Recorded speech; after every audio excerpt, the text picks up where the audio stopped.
Yes. Kant, ever the great architect of epistemic infrastructure, was not content to let knowledge dissolve into a haze of impressions. Hume had performed a necessary demolition job, but Kant saw that rebuilding was essential. He asks, how is it possible that we experience the world as structured, coherent, and intelligible, when, in Hume's view, it should be nothing but a fragmented stream of unrelated sensations? The answer lies in what Kant calls synthetic a priori knowledge. Unlike Hume's habitual association, which emerges only from experience, synthetic a priori judgments provide the scaffolding upon which experience itself is possible. These are not mere habits, they are the very medium through which cognition operates.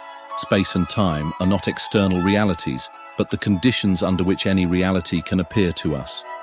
Causality is not an after-effect of experience.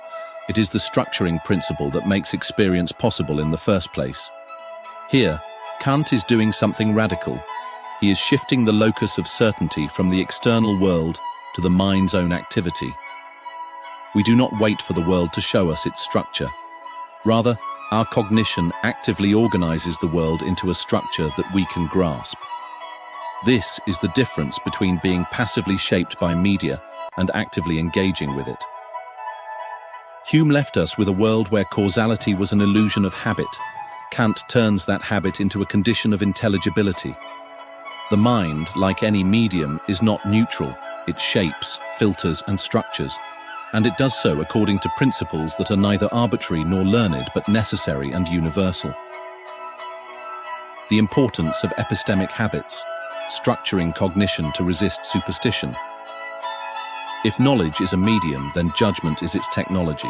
The problem is that most people do not recognize their own epistemic tools until they malfunction. And this is precisely how superstition thrives. It takes advantage of cognitive shortcuts, feeding on the passive habits of thought that go unexamined.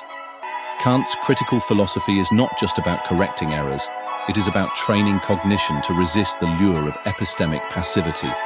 The goal is to create habits of thought that do not simply rely on repetition, but interrogate the conditions that make judgment possible in the first place.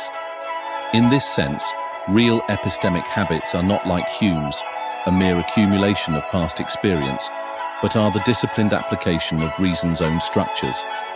This has never been more relevant. In an age where information is consumed at speeds beyond. If you've made it this far, you're probably not here for shortcuts. You're here because something in this video made you think differently.